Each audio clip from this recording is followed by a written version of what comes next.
Bom dia e obrigado. E nós temos vindo a fazer uma caminhada humilde e resiliente. Temos vindo a fazer uma caminhada que já nos levou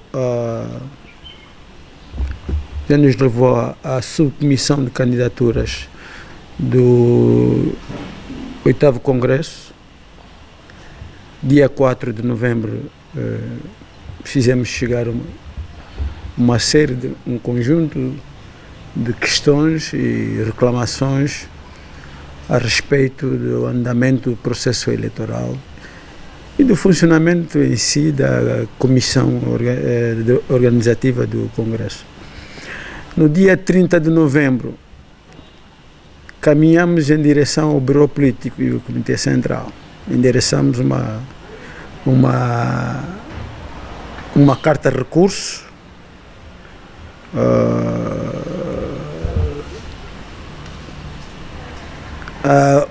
onde, em resumo, voltamos a reivindicar e a reclamar de inconformidades, inúmeras, aliás, inconformidades e irregularidades do processo preparatório do Congresso do 8º Congresso. Finalmente, ontem caminhamos em direção ao Tribunal Constitucional, demos entrada a uma providência cautelar junto à Secretaria Judicial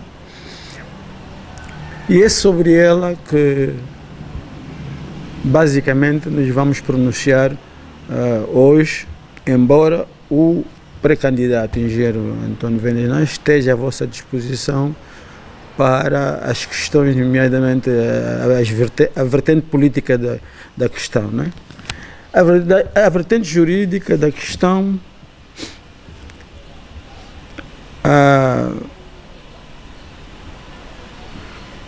pode ser, até se o desejarem, disponibilizado a reclamação que foi endereçada à subcomissão. Se eles desejarem, podemos disponibilizar. Em resumo,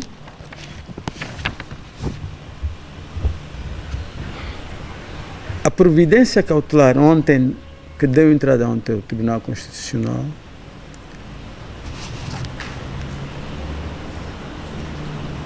pede que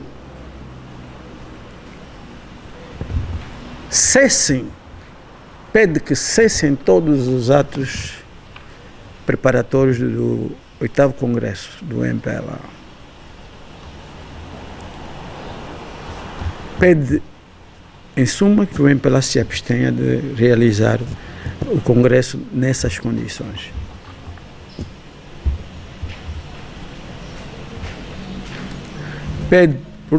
Pede também o recomeço de todo o processo preparatório.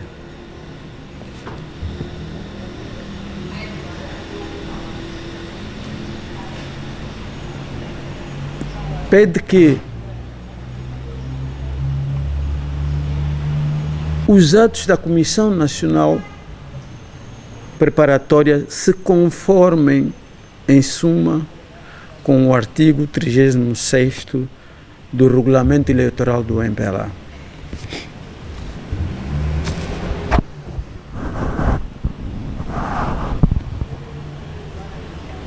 Este artigo vem dizer que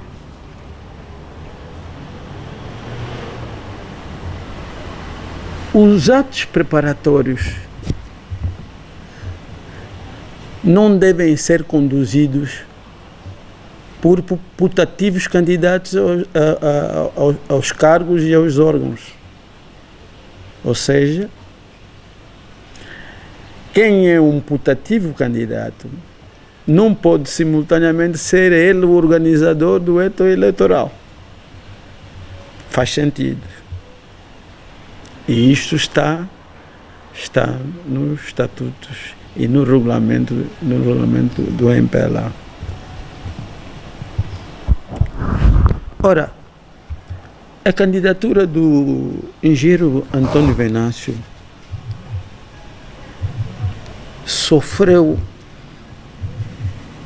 foi alvo de atos de intimidação, atos de obstrução, atos de ostracismo, contrariando efetivamente o princípio da legalidade, o princípio constitucional da legalidade e da igualdade. E subsidiariamente contrariando os próprios estatutos, onde está consignado claramente que o militante tem o direito de eleger e ser eleito. O militante tem direito ao tratamento igual. O militante tem direitos que gozam de garantias, ou seja, isto é, direitos de valor reforçado. Os estatutos do MPLA proíbem fazer pressão sobre o universo de militantes votantes. Tudo isso não foi respeitado no caso da candidatura do engenheiro Antônio Venâncio. Daí que iniciamos o processo, com toda a humildade, com todo o respeito que devemos ao MPLA enquanto uma instituição histórica do país,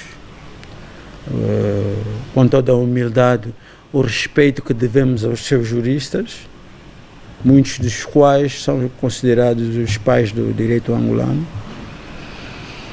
Porém, a equipa jurídica do pré-candidato, engenheiro Antônio Venâncio,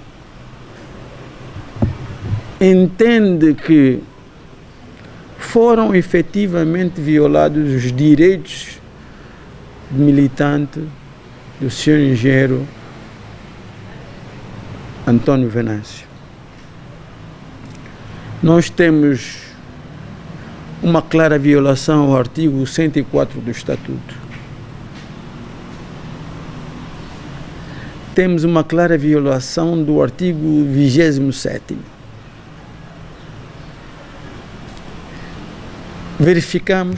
A equipa verificou a inobservância de certos preceitos constitucionais. A equipa de assessoria verificou uma série de violações dos direitos do cidadão Antônio Venâncio. Quais sejam o direito à igualdade, o direito constitucional à igualdade, o direito de eleger e ser eleito, isto é a universalidade.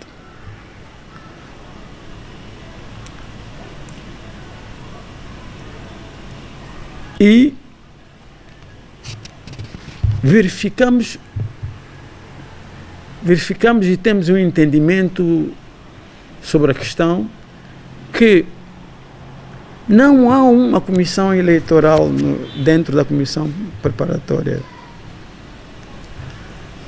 o que contraria o regulamento eleitoral do MPLA, que manda instituir como órgão regente das eleições uma comissão eleitoral.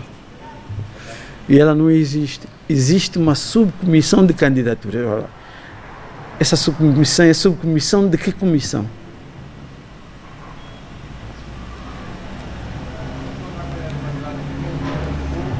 Ainda que nos digam que a comissão eleitoral funcionará por ocasião da abertura do Congresso, estamos perante uma ilegalidade. Continuaremos a estar perante uma ilegalidade. Portanto, a quem os candidatos os candidatos vão se dirigir à subcomissão de candidaturas de uma comissão que não existe. Não faz sentido. Vou abrir uma parêntese só para dizer que não é o engenheiro António Venâncio, não é o único militante do MPLA que recorreu ao Tribunal Constitucional. Em Malange, o candidato Afonso Agostinho Matari, candidato a primeiro secretário do MPLA em Malange, também entrou com uma ação, com uma providência cautelar junto do Tribunal Constitucional. No Kwanza Sul houve também um litígio com um candidato a primeiro secretário do MPLA, por sinal um membro do Comitê Central que também protestou. Não sabemos se ele recorreu ao Tribunal Constitucional. Portanto, o engenheiro António Venâncio não é o único. Provavelmente, porventura, o engenheiro António Venâncio é o mais mediático. Nós, a equipa, quando digo nós, refiro-me à equipa da assessoria jurídica do engenheiro António Venâncio, que é liderada pelo renomado advogado Sérgio Raimundo. Temos respeito e temos manifestado todo o nosso respeito às instituições deste país. Temos respeito pelas instituições angolanas, incluindo aí o Tribunal Constitucional. De modo que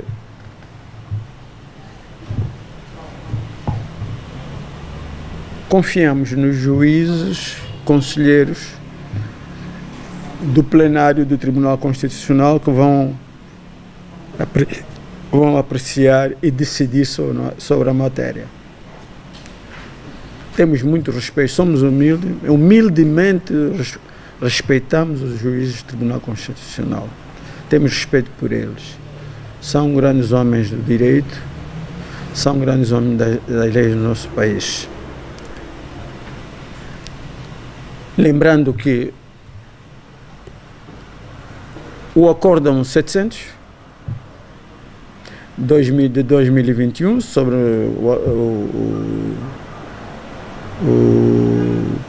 que anulou o Congresso 18º Congresso da UNITA fez jurisprudência. É jurisprudência, a partir daquele acórdão é jurisprudência. Se se lembram, uma das razões da nulidade era que a Comissão Política da UNITA não tinha legitimidade de conduzir o processo eleitoral. Portanto, com o que nós já dissemos aqui agora, e como o Acórdão 700 faz jurisprudência, quer dizer que as nossas razões encontram nessa jurisprudência um amparo legal. Portanto, da nossa parte, e neste primeiro momento é tudo. Vamos passar a palavra ao pré-candidato. Ele continua a ser pré-candidato a presidente do MPLA. Vamos passar a palavra. Obrigado. Bom, mais uma vez, minha saudação a todos.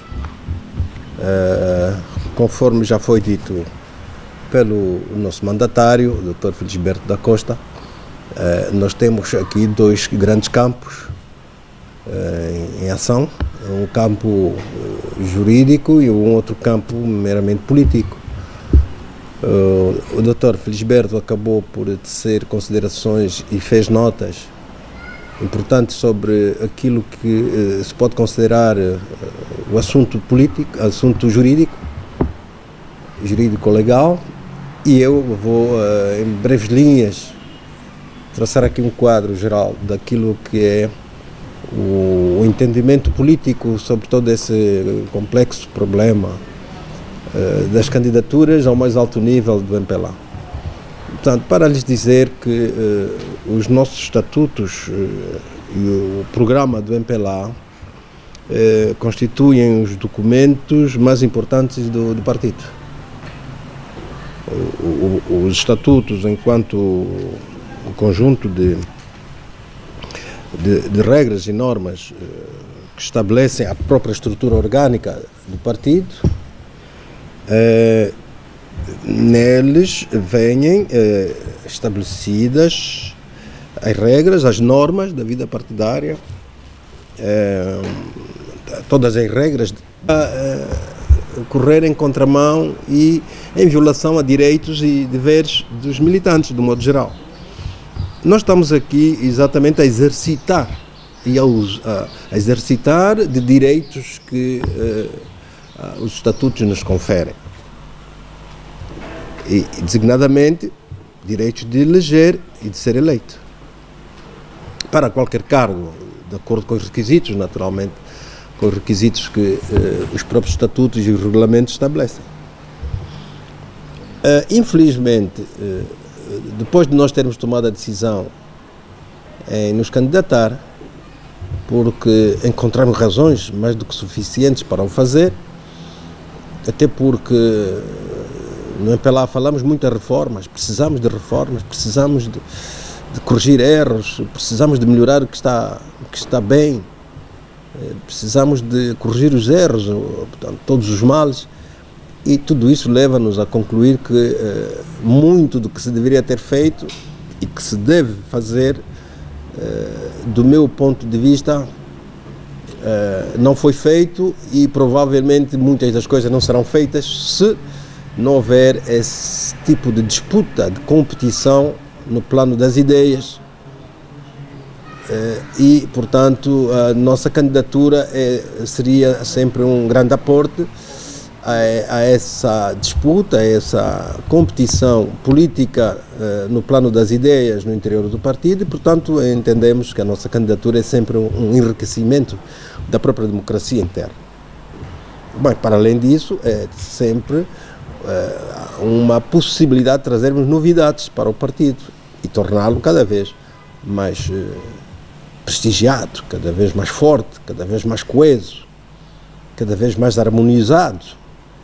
E, portanto, essa candidatura é uma candidatura necessária.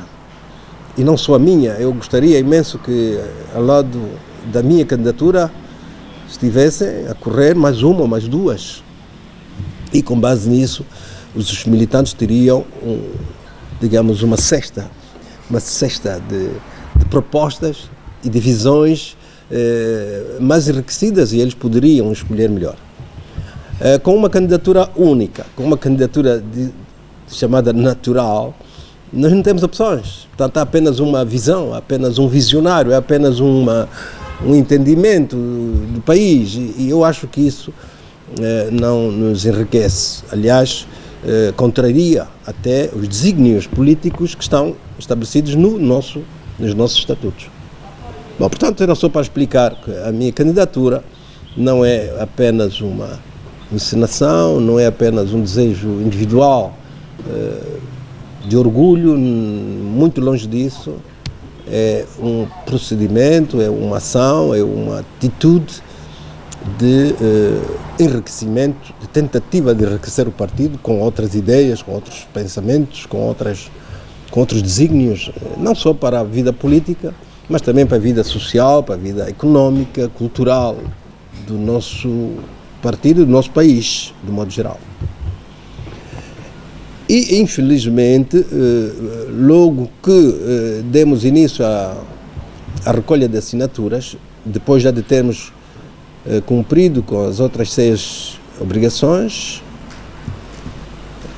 nós vimos-nos confrontados com obstruções que o mandatário Dr. Felisberto fez aqui alusão, algumas delas, que nos impossibilitaram de dar continuidade com êxito dessa nossa parte mais mecânica, mais técnica, que é a recolha das assinaturas. Vimos-nos, portanto, impossibilitados por várias razões, por que nós já fomos inventariando e informando, e das quais se destacam a pressão, muita pressão sobre os militantes, desinformação, muita desinformação, tratamento desigual entre os pré-candidatos, tratamento desigual, amedrontamento, inclusive há discursos que vieram desencorajar os militantes para essas opções, e que colocaram os militantes perante a hesitação. Se eu subscrever a candidatura de um outro militante que não seja João Lourenço, que não seja o atual presidente, estarei ou não sujeito a sanções disciplinares partidárias. Os militantes colocaram-se essa questão e, portanto, não foi fácil nós conseguirmos as poucas assinaturas que conseguimos. Foi com muito sacrifício, muito trabalho. Tivemos que percorrer o país. Eu, pessoalmente, tive que fazer 5 viagens para norte e para sul e para o centro, a tentar, digamos que, reanimar os nossos trabalhadores, os nossos camaradas que estavam no terreno a fazer o trabalho. Portanto, tivemos, inclusive, custos adicionais avultados, o que pode conformar também aqui prejuízos materiais e financeiros muito grandes, como resultado de práticas que, a nosso ver, estavam fora daquilo que é o espírito dos nossos estatutos, e práticas que foram realizadas e foram assumidas pelo próprio partido, a nível intermédio e mesmo até a nível do topo da hierarquia do partido. Então nós fizemos uma reclamação. A reclamação foi dirigida à subcomissão de candidatura. Não há uma comissão eleitoral. O partido não criou uma comissão eleitoral e, portanto, estamos impedidos de fazer um outro exercício que não seja dirigirmos-nos a esses órgãos que foram criados e que não substituem, não deviam substituir aqueles que os estatutos prevêem, nomeadamente a Comissão Eleitoral. Mas fizemos essa reclamação e ela foi indeferida. Como ainda havia algum tempo para podermos corrigir e também alertar o partido de que estava a correr riscos de violar de forma grosseira o espírito dos estatutos, demos algum tempo e pedimos uma prorrogação até. Fomos bastante benevolentes. Pedimos uma prorrogação do prazo. E essa prorrogação não foi atendida. Nós ainda estamos em período de campanha eleitoral. O período de campanha eleitoral só termina nas vésperas do Congresso. Portanto, ainda estamos em campanha eleitoral. E temos um candidato. Nós estamos agora numa fase em que o presidente do MPLA se transformou em candidato a presidente do MPLA. E, portanto, há aqui atos que o presidente, nessa condição, não pode praticar. Por quê? Porque é uma pessoa interessada. Está numa corrida eleitoral. Ora, não fomos atendidos, recorremos então ao Boro Político, mas infelizmente, passado 1 ou 2 dias, chegou-nos ao conhecimento de que o Comitê Central, mais uma vez um organismo do partido, traz à luz contradições graves, que perturbaram ainda mais o clima. Acabaram por trazer informações que colocaram os nossos militantes ainda mais confusos. Portanto, quem dirige, quem gera e quem vai dirimir conflitos eleitorais a nível do 8º Congresso é a Comissão Eleitoral, de acordo com os estatutos. Onde é que está esta Comissão Eleitoral? Não existe. E, portanto, eu, enquanto, digamos assim, a pessoa mais interessada, sou eu o pré-candidato, reuni imediatamente os assessores, os advogados, os conselheiros, realizei consultas e cheguei à conclusão que esse assunto deveria passar agora para a esfera jurídica e deixei os advogados trabalharem.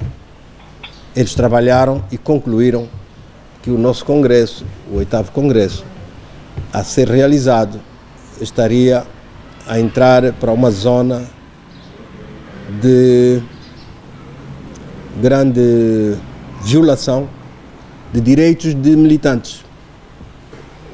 Não só os meus, mas também daqueles militantes que decidiram optar por uma candidatura diferente daquela que tem sido o habitual, a tal candidatura natural.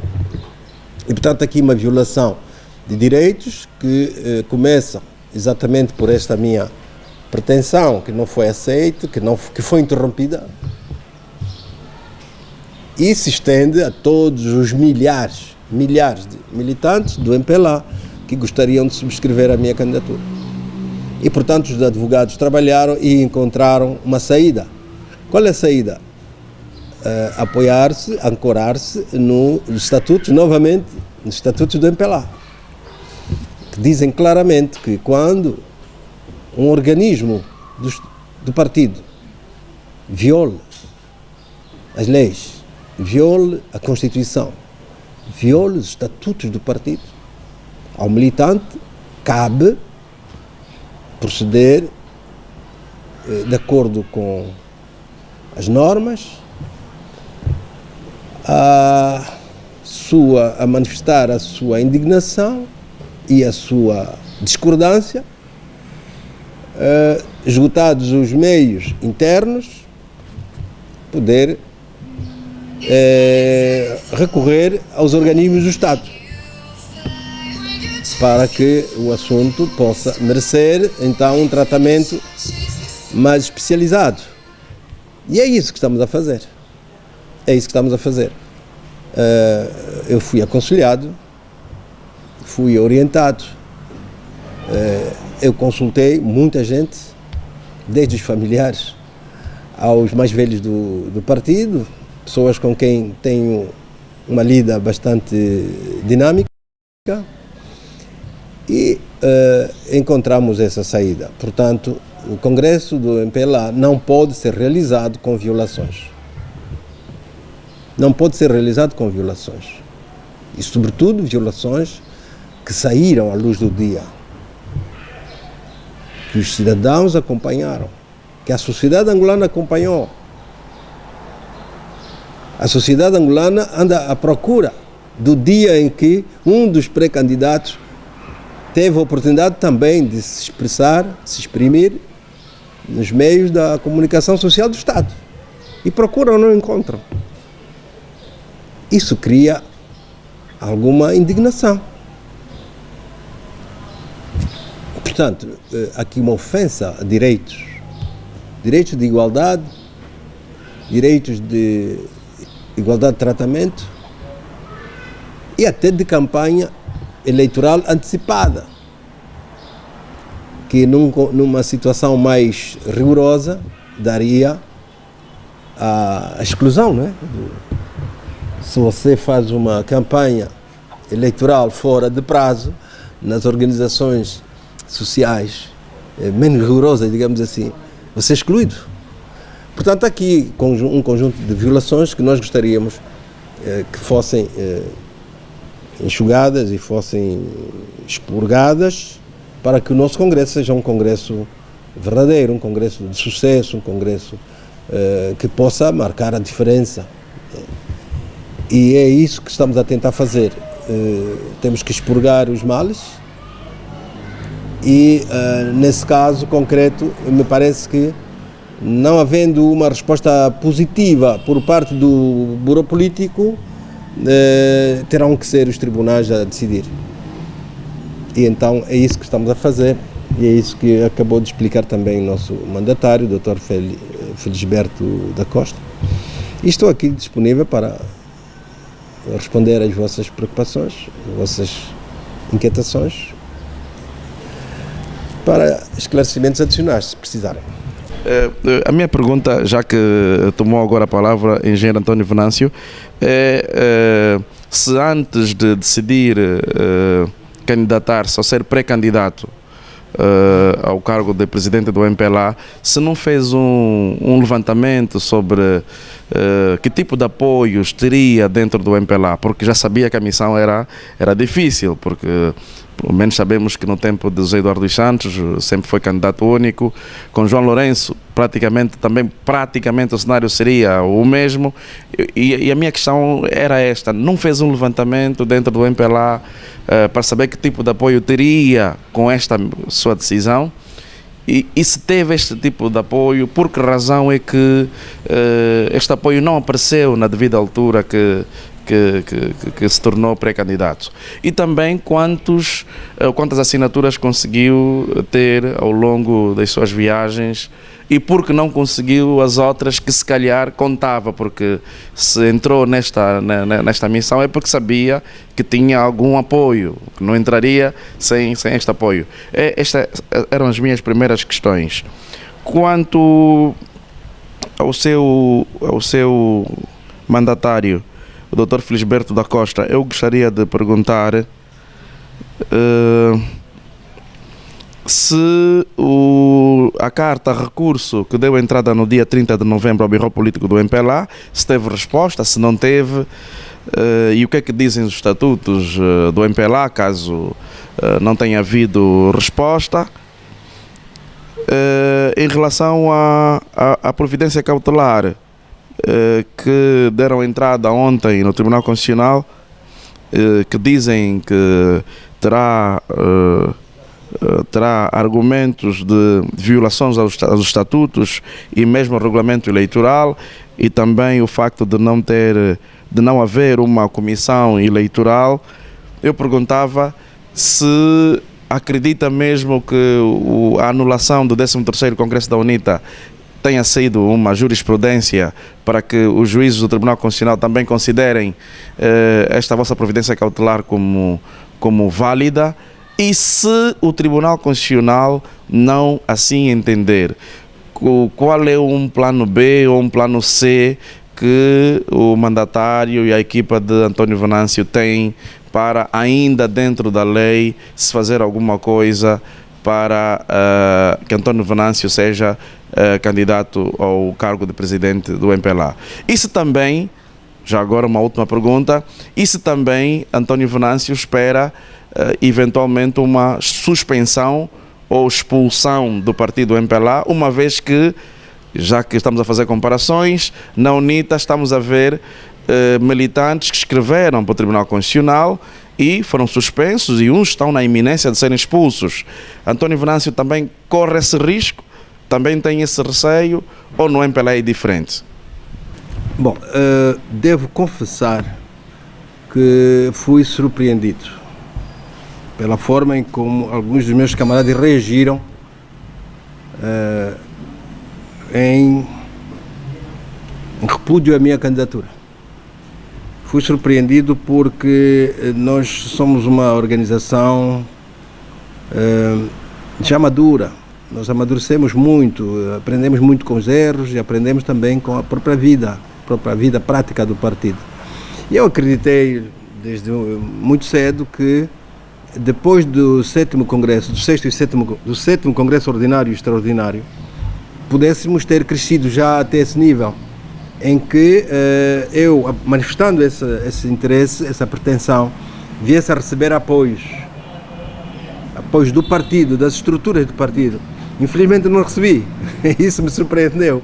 Como é possível que uma organização como a nossa, com tanta experiência, que aparece um candidato, um pré-candidato, um militante, com quase 50 anos de partido, a pretender candidatar-se, e a organização não lança, não estende a mão de apoio, até apoio moral, para que esse candidato ou esse militante possa desenvolver o seu trabalho com normalidade. Portanto, ao ter recebido uma resposta inversa, isso me surpreendeu. Mas eu também estou em crer que, como isso tudo foi feito de modo aberto, não foi nada caviloso, foi algo aberto, também estou a entender que é fruto da inexperiência.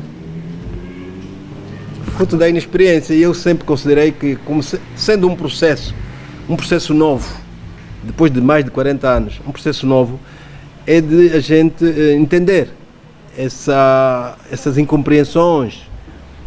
Mas depois fui vendo que havia alguma renitência. Por que o partido não reconheceu logo que eu trouxe testemunhos, relatos, informações bastante valiosas para o partido? Por que o partido não reagiu logo e não corrigiu o que estava mal? Portanto, isso é que me deixou um pouco intrigado e bastante confuso, mas eu acho que com os passos que nós estamos a dar, vamos cada vez mais colocando, o xadrez começa a ficar cada vez mais claro. Né? Começamos agora a dar a entender ao partido que isto aqui está mal, isso aqui está bem, isso não está de acordo com os estatutos, isso foge do regulamento, mas isso vai ser feito provavelmente, não sei se o Bureau Político vai chegar até lá, mas se o Bureau Político não chegar até lá, isso vai ser feito com a ajuda dos tribunais. E é bom para o partido. Quantas assinaturas recolheu? Eu já disse que enquanto o processo não tramitar com uma ação principal, por exemplo, ou um pedido de impugnação ao Tribunal Constitucional, todos esses dados são dados que os advogados pretendem tê-los ainda em segredo.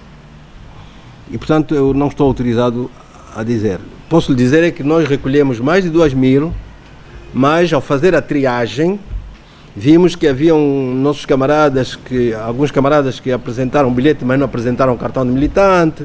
Houve uns que assinaram, mas depois não apresentaram a fotocópia do bilhete ou do cartão de militante. Portanto, houve uma triagem e reduziu muito o número de assinaturas. Mas deixa-me dizer-lhe que também só trabalhamos alguns dias.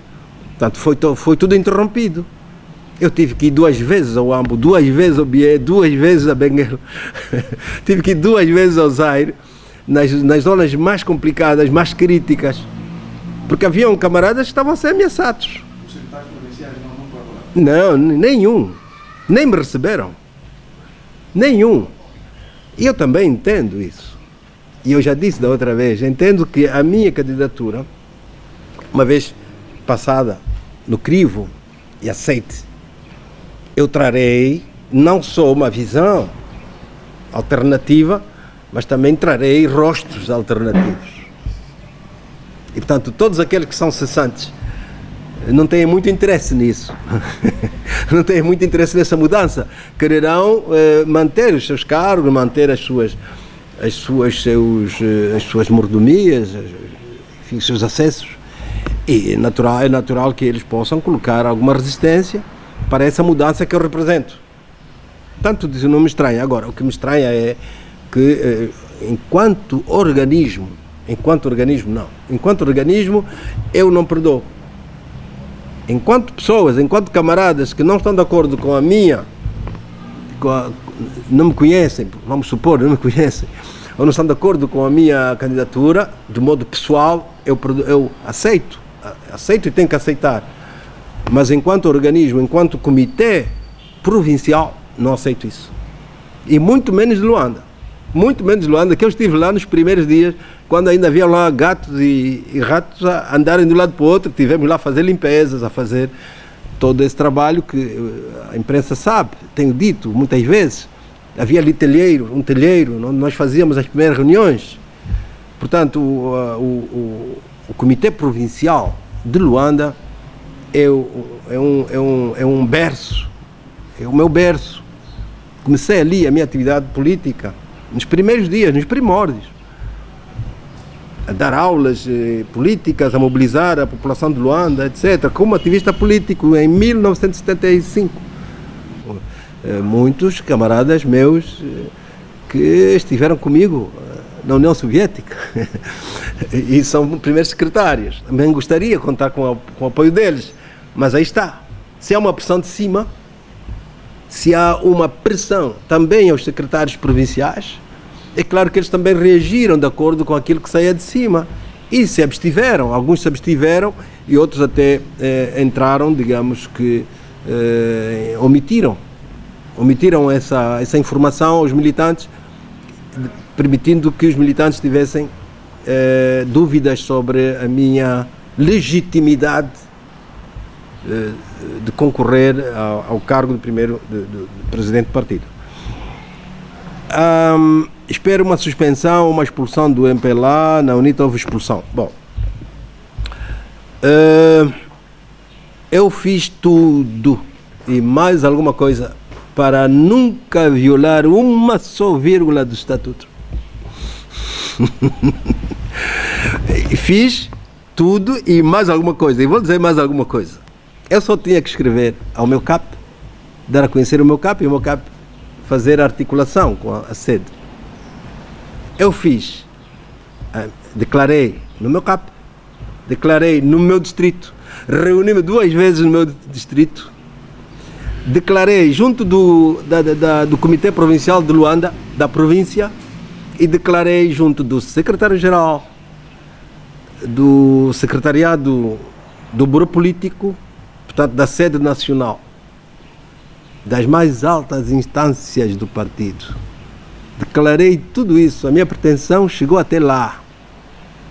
Mas reclamei em tempo útil, dentro das estruturas do partido, conforme os estatutos recomendam.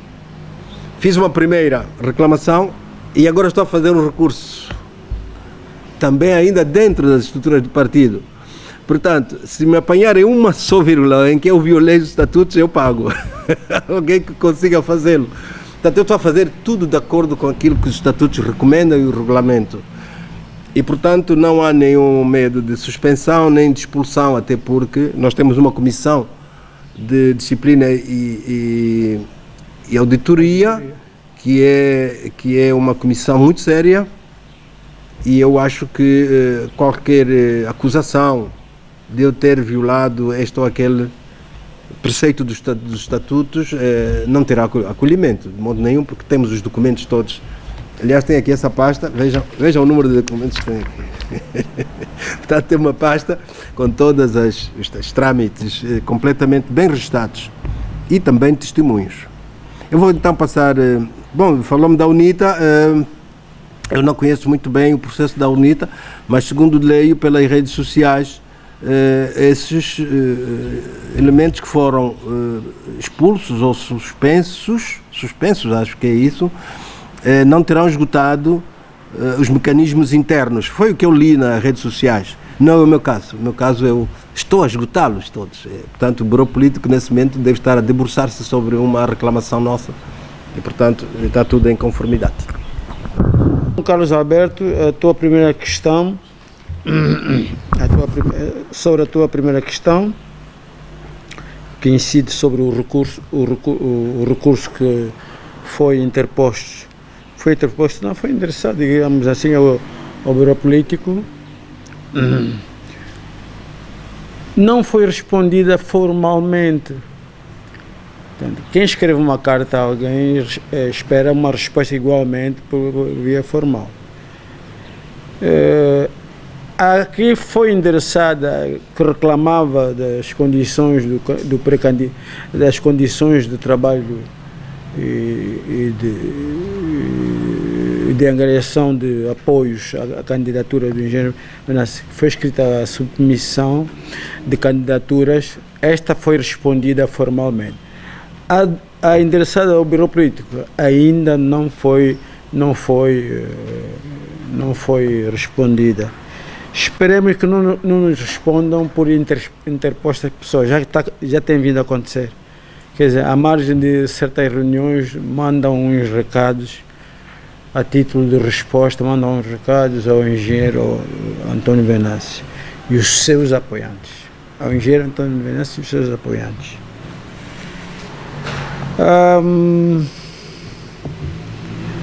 Devemos aqui recordar, a propósito deste assunto, os estatutos do MPLA no seu artigo 27 e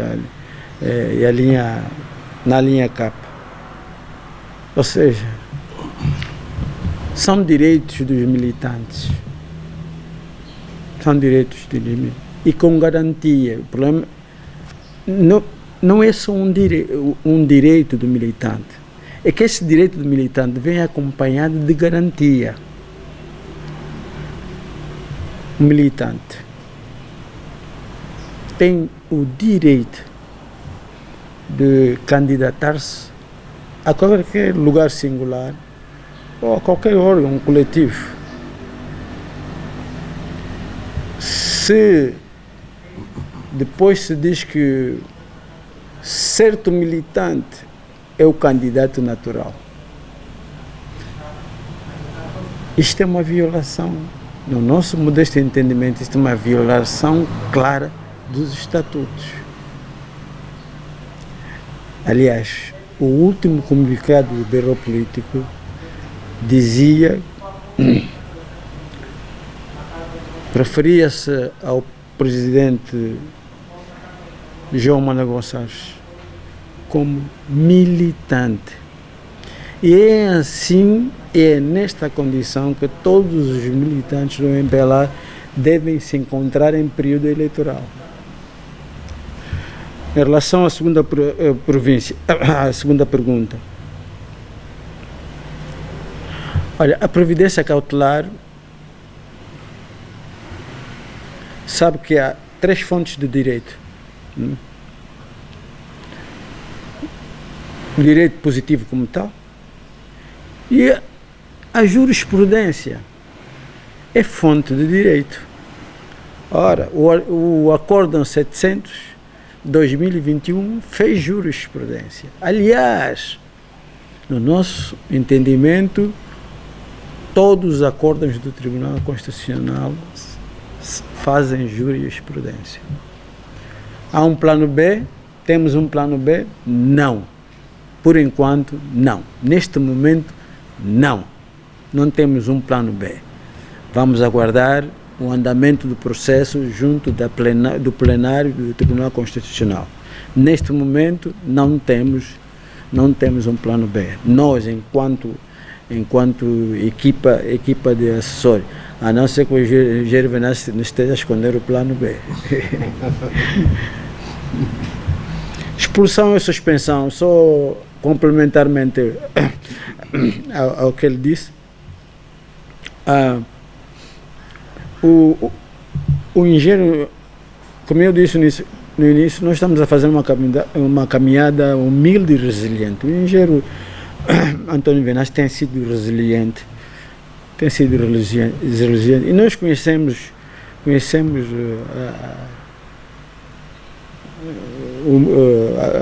a sua capacidade metodológica de suportar a própria caminhada. E ele fez tudo com polidez, com urbanidade e dentro do espírito de camaradagem do MPLA. Não ofendeu ninguém, não foi intempestivo. Repare que ele se muniu de uma staff que lhe foram assessorando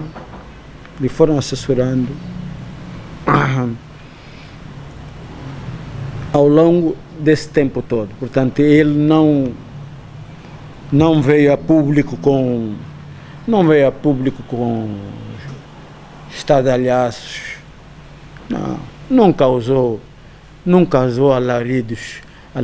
Ele tem se mantido numa postura democrática, cidadã. Portanto, uma expulsão ou mesmo uma suspensão não cabe aqui. Não cabe. A não ser que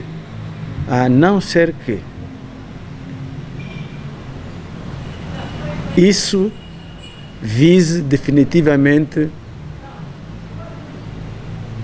afastá-lo do processo eleitoral e do Congresso. Não vemos outro sentido. Nem outro sentido, muito menos qual seria o alcance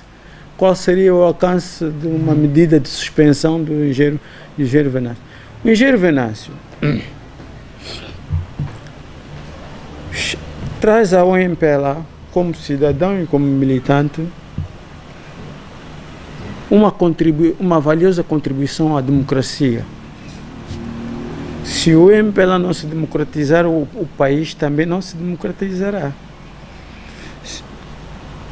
É preciso democratizar o MPLA. É preciso que o MPLA seja um partido democrático, até mesmo para se conformar com a Constituição. Nos princípios fundamentais, o nosso país é definido como uma república democrática e de direito. Aliás, na Previdência Cautelar, fizemos a combinação, conjugamos os articulados da Constituição, nomeadamente o 6, o 17, o 23, o 24, o 72, 73, o 175, 179, com alguns articulados da lei dos partidos políticos, a lei de 22/10 de 3 de dezembro. E na lei dos partidos políticos, o legislador foi atento a conformar o diploma com a Constituição. Se os partidos não são democráticos, então a República de Angola não pode ser uma república democrática e de direito. Luana Tomás, sou estagiária do portal A Denúncia e tenho algumas perguntas para o engenheiro Antônio Venâncio. A primeira questão é, tem algum apoio do engenheiro Eduardo dos Santos? Não existindo uma comissão eleitoral, sente de alguma forma que as leis do partido têm beneficiado apenas ao candidato eleito já anteriormente, neste caso o atual presidente do partido? Eu visitei a escola do camarada José Eduardo Santos, enquanto eu era, na altura, vice-presidente dos estudantes. Fui até Baku para conhecer a escola dele, conversei com um dos seus professores no Instituto Superior de Neft, de Gás e Petróleos, e portanto é um camarada meu, é o meu presidente emérito. José Eduardo Santos é o meu presidente emérito até agora, ninguém lhe tirou essa coisa. Portanto, se eu pudesse estar com ele e conversar um pouco sobre a nossa vida interna, sobre o nosso país, para mim seria uma grande honra. É um camarada que esteve à frente do nosso partido durante muitos anos. Estou a falar na condição dele ser militante do MPLA. Não estou a falar na condição de ser chefe do executivo ou presidente da República. Estou a falar na condição de ser meu camarada, a quem eu lanço, estendo a minha mão de lealdade e camaradagem. Somos camaradas. Independentemente do que o camarada José Eduardo Santos fez, o que é que eu fiz, independentemente disso, somos camaradas do mesmo partido. E, portanto, se me abrisse as portas para a gente conversar, eu teria todo o prazer. Comissão eleitoral. Eu acho que é aqui onde o nosso partido cometeu a maior discrepância estatutária. O estatuto diz assim, para se fazer congresso é preciso uma comissão eleitoral. O que é que o nosso partido fez? Vamos fazer um congresso sem comissão eleitoral. Então, está tudo dito, né? Agora os tribunais vão dizer quem tem razão, eu ou o meu partido. Eu não acredito que os tribunais vão dizer que o meu partido tem razão. Porque o estatuto está aqui. O estatuto está aqui a dizer: criem uma comissão eleitoral para fazerem congresso. E o partido não fez. Acabou, está tudo explicado.